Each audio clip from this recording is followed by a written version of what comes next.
오늘도 하나님의 은혜와 사랑과 주님이 주시는 능력과 기적이 든든한 교회와 예배하는 모든 하나님의 자녀들에게 함께하기를 간절히 또 진심으로 축복합니다.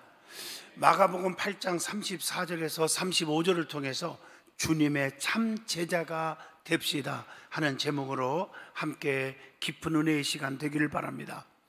살면서 가장 행복한 사람이 누굽니까? 사랑을 다 주고도 더 주지 못해서 늘 안타까운 마음을 가진 사람이라고 말합니다. 살면서 가장 축복받는 사람은 누구입니까? 베품을 미덕으로 여기며 순간에 손해가 올지라도 감수할 줄 아는 사람이라고 말합니다. 살면서 가장 마음이 넉넉한 사람은 욕심을 부릴 줄 모르고 비움이 곧 차오름을 아는 사람이라고 말합니다. 살면서 가장 존경받는 사람은 덕을 베풀고 남을 먼저 생각하는 사람입니다. 살면서 가장 보람을 느끼는 사람은 일에 대한 보상과 이득을 따지지 않는 그런 사고를 가진 사람이라고 말을 합니다. 살면서 가장 용기 있는 사람은 누구입니까? 자기 잘못을 뉘우칠 줄 알고 남의 잘못을 용서할 줄 아는 사람이라고 말을 합니다. 살면서 가장 지혜로운 사람은 누구입니까? 진정한 사랑의 의미를 깨닫고 실천하는 사람입니다. 살면서 가장 가슴이 따뜻하고 예쁜 사람은 차 한 잔을 마시면서도 감사의 마음을 가진 사람이라고 말합니다. 살면서 가장 아름다운 사람이 누구입니까? 세상을 욕심 없이 바라보는 마음의 눈과 맑은 샘물처럼 깨끗하고 아랫목처럼 따뜻한 가슴을 지닌 사람이라고 말을 합니다. 이곳에 모인 성도들은 성도의 삶 속에서 어떤 사람이 되기를 진심으로 원하십니까? 하나님이 누구세요? 사랑이십니다. 특별히 사람을 사랑하시는 분입니다.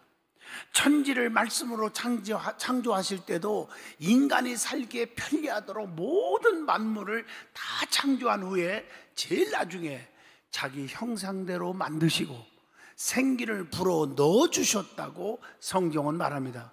그리고 생육하고 번성하라, 땅에 충만하라, 다스리라, 축복받으라고 하셨습니다.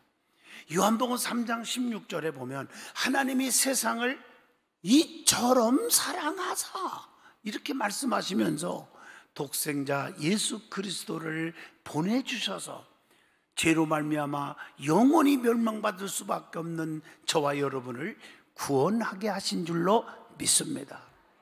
인간이 죄악으로 타락되어 멸망받을 수밖에 없는데 그 구원이 하나님의 손에 달려있기 때문에 인간을 구원하기 위하여 하나님이 필요하신 사람들을 부르실 때가 많습니다. 즉 구원의 역사를 이루기 위해서 복음을 위하여 일할 사람을 택하시고 훈련시켜서 제자들을 삼으신 것입니다. 특별히 오늘 말씀은 제자들을 많이 세웠지만 많은 게 중요한 게 아니잖아요. 참 제자가 되어야 한다고 말씀을 하고 계십니다. 성경에 보면 예수님이 주변에 제자 같은 자들이 얼마나 많아요. 몇천 몇만 명이죠. 오병이어의 기적을 행할 때도요, 장정만 5천 명 이상 먹이고도 12강주리가 남았다. 여자와 아이까지 합치면 3만 명이 넘는 그런 사람들이 제자처럼 따라다녔다고요. 그런데 그 중에서 12명을 제자로 삼은 것을 우리는 알게 됩니다. 그러면서 제자 중에 참 제자가 되려면 세 가지를 얘기하죠.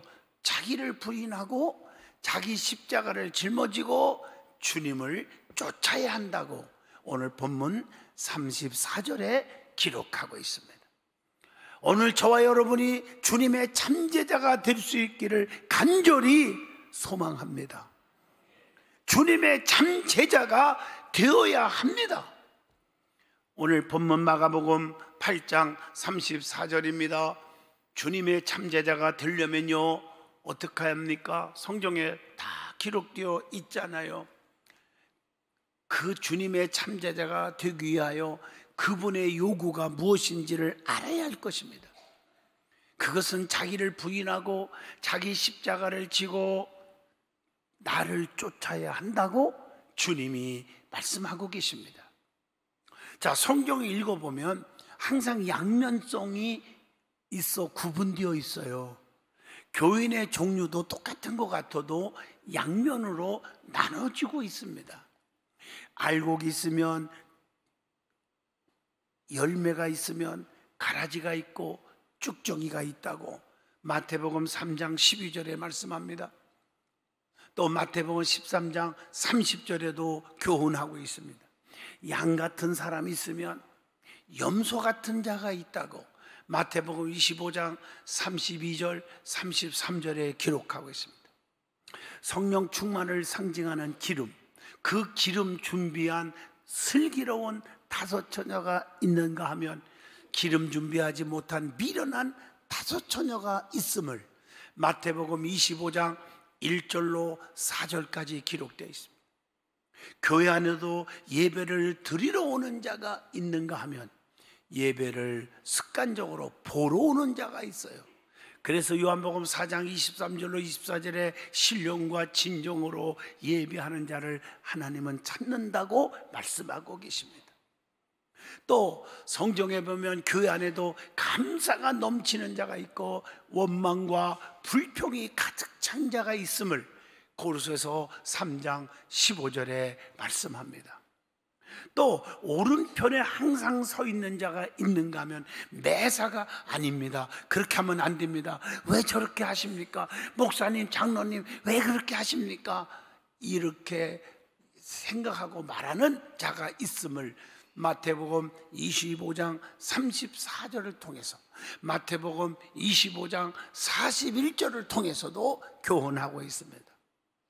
또 교회 안에는 화평케 하는 자가 있고 불화를 일으키는 자가 있다. 피스메이커가 있고 트러블 메이커가 있음을, 그러면서 마태복음 5장 9절에 화평케 하는 자는 복이 있나니 하나님의 아들이라 일컬음을 받을 것이요, 이렇게 말씀했어요. 또 매사가 할 수 있다 하면 된다, 해보자 하는 긍정적인 사람이 있는가 하면 할 수 없다, 하나만 하다, 하지 말자라고 부정적인 사람이 있다는 것입니다. 민수기 14장 9절로 10절의 말씀입니다. 또 영에 속한 자가 있으면 육에 속한 자가 있나니, 로마서 8장 5절로 6절에 육에 속한 자는 육의 일을 생각하고 영에 속한 자는 영의 일을 생각하나니 육의 생각은 사망에 이르고 영의 생각은 생명과 평안이 있느니라.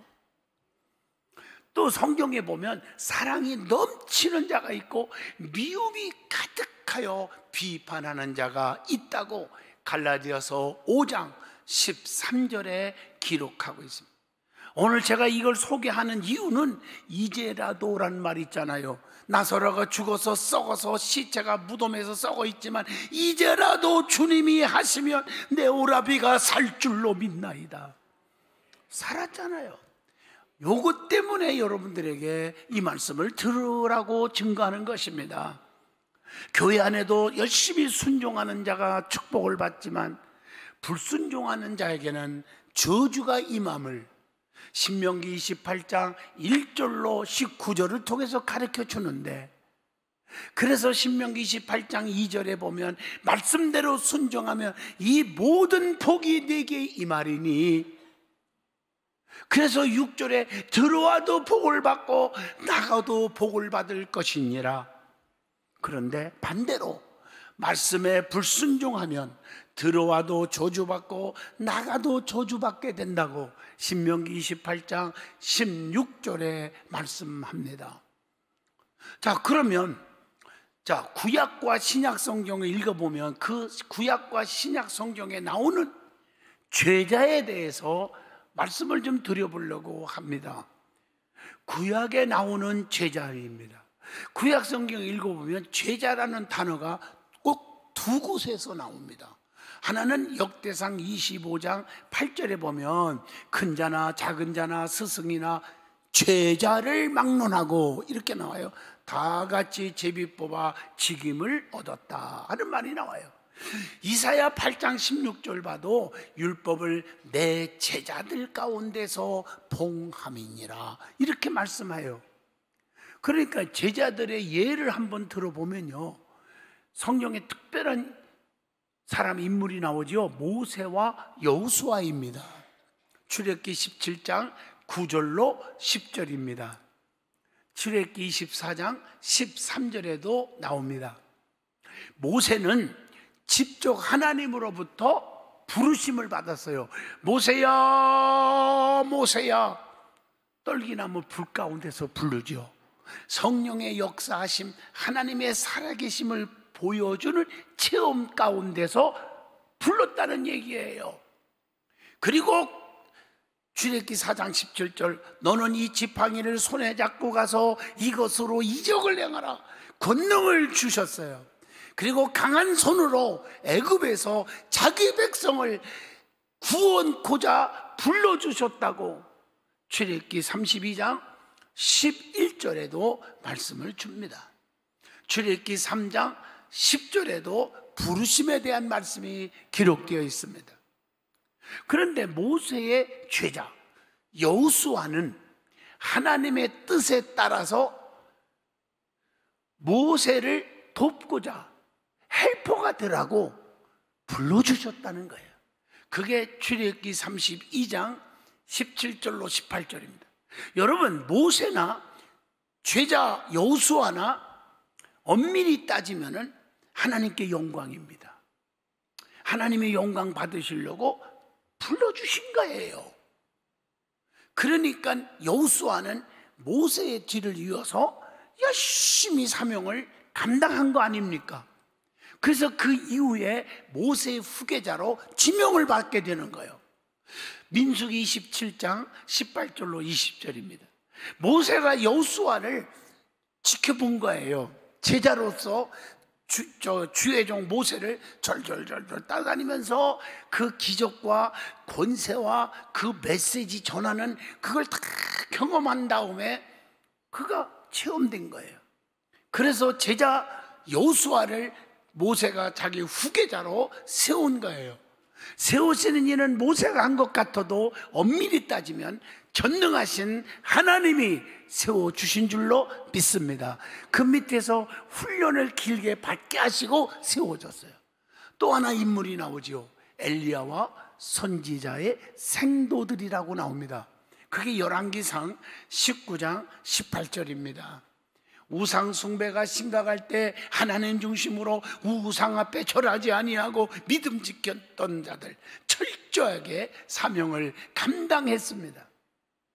또 하나 엘리야와 엘리사라는 제자가 나옵니다. 열왕기상 19장 19절로 21절입니다. 또 열왕기하 2장에 보면 길갈에서 베델로, 베델에서 여리고로, 여리고에서 요단강으로 이렇게 끝까지 스승 엘리야를 엘리사가 발바닥에 피가 나고 부르트도록 쫓아갑니다. 내가 죽으면 죽었지 내가 당신 곁을 떠나지 않겠나이다. 오늘날 이런 제자들이 많아지기를 주의 이름으로 축복합니다.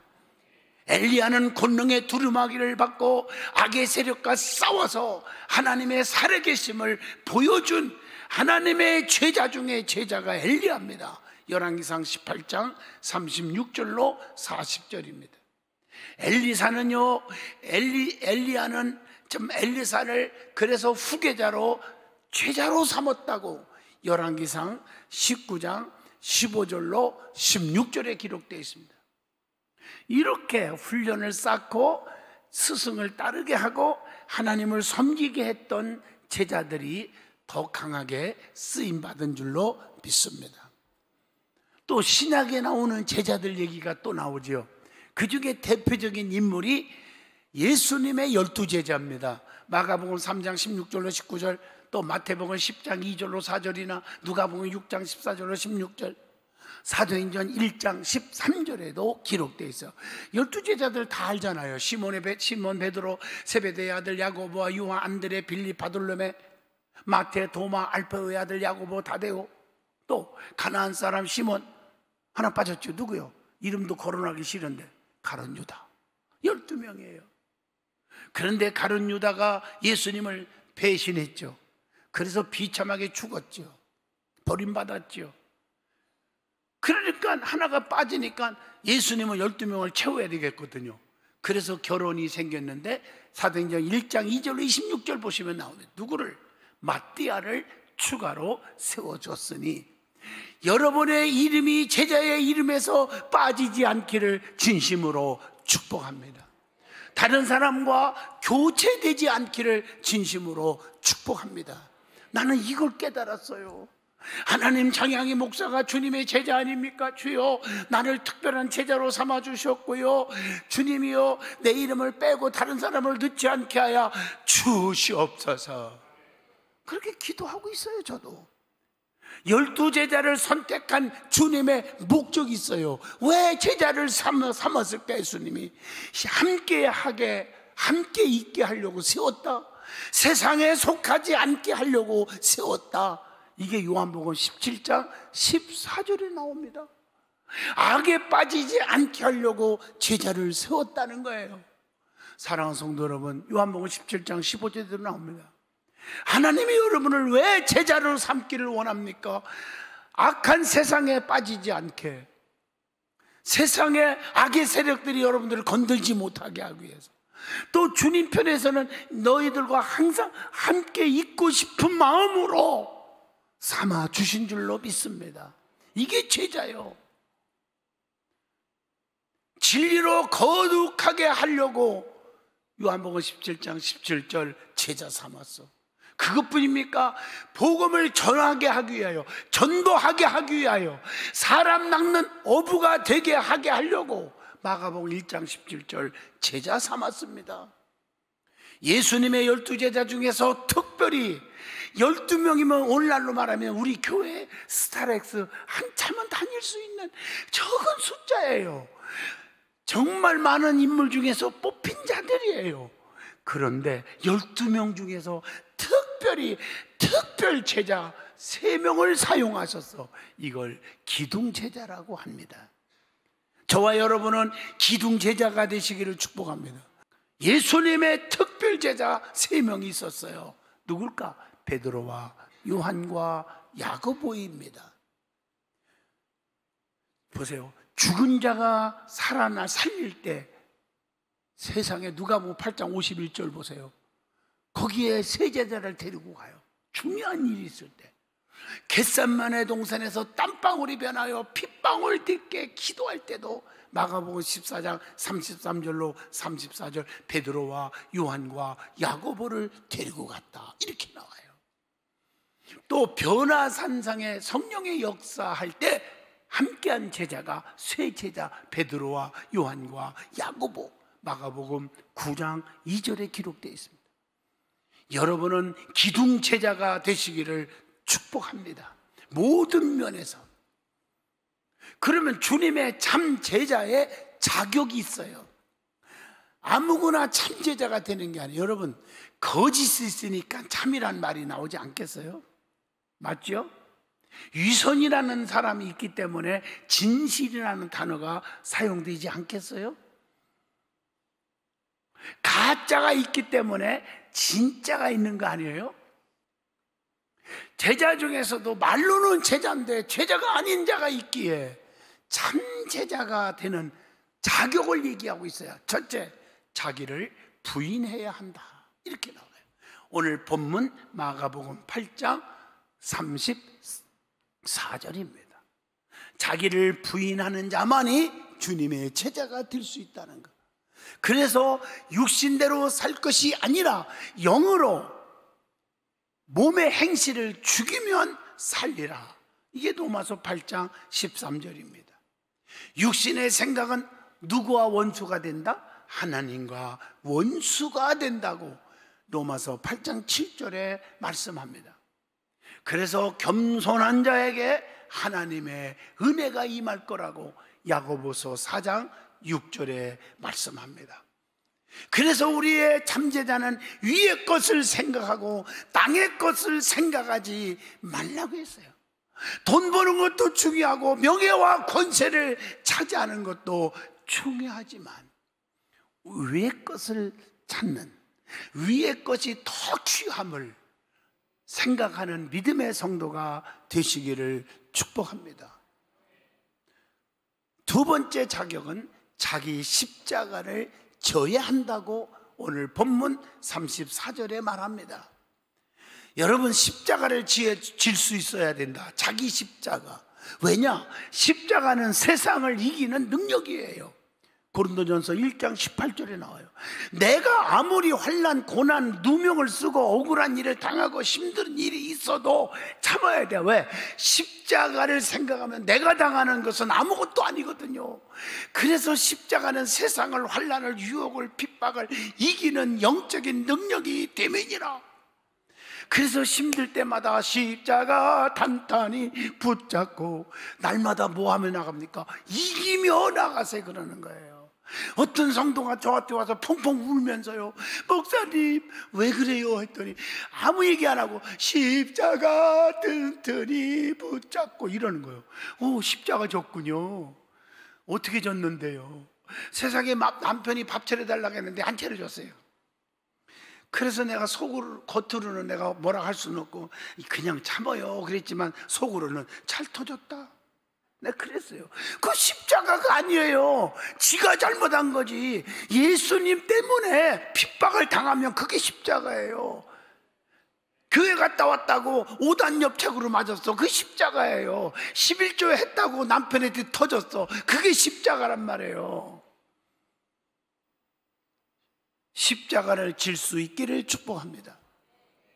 그리고 십자가는 자기에게 맡겨진 사명, 직분을 버리지 말고 주님을 쫓아야 된다는 의미가 있어요. 누가복음 9장 2절입니다. 그리고 십자가는 예수님 때문에 당하는 어려움들, 환난들을, 이게 십자가니까 디모데후서 3장 12절, 그거 다 인내하고 살아야 됩니다. 제자의 사명감이 중요하지 않겠어요? 사명감. 주님께 헌신하는 자는 열정이 있어야 돼요. 사도행전 20장 24절, 열정이 중요해요. 제가 이렇게 보면 신앙생활도 열정 있는 자가 능력받고 하나님의 은총을 받아요. 사회생활도 마찬가지예요. 열정 있는 사람들이 사람들 앞에 인정받고 막 진급도 하고 막 축복 속에 살아요. 거룩과 진실한 삶을 살고자 하는 마음이 있어야 돼요. 십자가 지는 사람은. 베드로전서 1장 15절로 16절입니다. 그래서 골로새서 3장 2절에 위의 것을 생각하고 땅의 것을 생각하지 말라, 이렇게 말하고 있어요. 사람이 아닌 주님께 쓰임을 받고자 사모하는 마음을 가져야 한다. 고린도전서 9장 16절에 말씀합니다.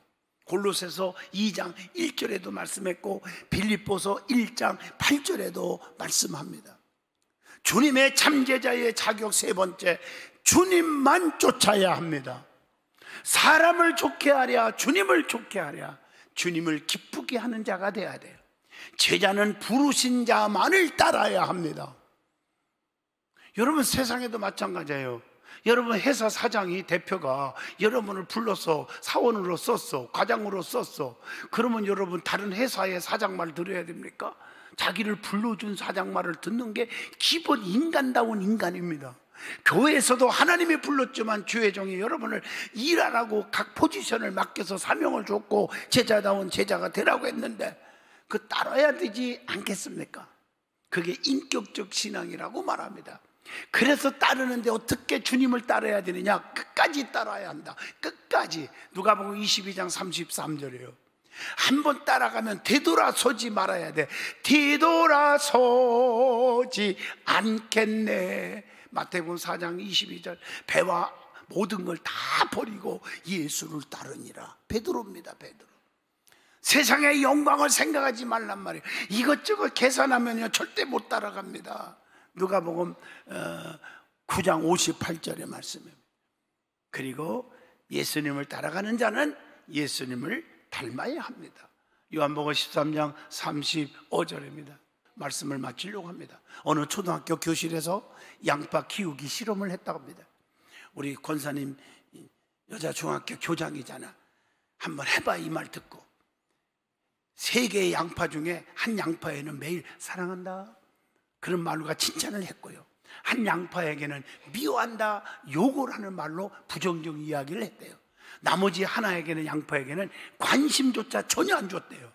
그런데 얼마 후에 사랑과 관심을 받고 쑥쑥 자란 양파는 싱싱하고 튼튼하게 잘 자랐는데, 미움을 받고 자란 양파는 입이 틀어지고 보기 싫은 모습이 되어버렸어요. 더욱 놀라운 것은 무관심했던 양파는 입이 시들시들해지고 뿌리도 썩어 있었다는 거예요. 아이들은 양파를 되살리기 위해서 미운 양파와 무관심 양파에게 사랑과 칭찬을 다시 바꿔서 하기 시작했답니다. 그렇게 일주일 지나자 틀어지고 보기 싫은 양파는 반듯하고 튼튼하게 자랐고, 죽어가던 양파가 새롭게 살아나기 시작했다는 거예요. 이 양파 실험으로 아이들은 사랑하는 마음이 얼마나 중요한가를 알게 해줬다는 얘기입니다. 어떤 아픔과 장애도 사랑하는 마음으로 모두가 치유된다는 놀라운 법칙을 배울 수 있게 되었다는 것입니다. 맞습니다. 무엇보다도 사랑과 관심을 갖는 것이 너무 중요하다는 것을 알아야 합니다. 우리 하나님의 백성들은 우리 주변의 가족과 이웃에게 무관심하게 했던 것은 없는지 돌아보시고, 상처가 있는 사람이 있다면 사랑과 관심으로 치유하며 항상 격려와 칭찬으로 살아갈 수 있도록 기도하는 참된 사랑의 제자가 되시기를 축복합니다. 주님의 참 제자가 되시기를 축복합니다. 사랑을 제공하고 관심을 주는 목자가 되어야 한다고 저는 반성하면서 이 설교를 해봅니다. 여러분, 자녀들에게, 이웃에게 관심을 품어주는, 그리고 주님의 참제자, 자기를 부인하고 십자가만 짓고 예수님만 따라가는, 흔들리지 않는 성도들이 되시기를 축복합니다. 기도합니다. 거룩하신 하나님, 감사합니다. 은혜와 진리에 충만케 하시는 아버지, 성령의 기름 부음을 주시옵소서. 기적의 하나님을 체험하게 하여 주시옵소서. 제자다운 제자가 되게 하여 주시고, 기둥 제자 베드로와 요한과 야고보 같은 인정받는 제자의 반열에 서게 하옵소서. 예수님 이름으로 기도드리옵나이다. 아멘.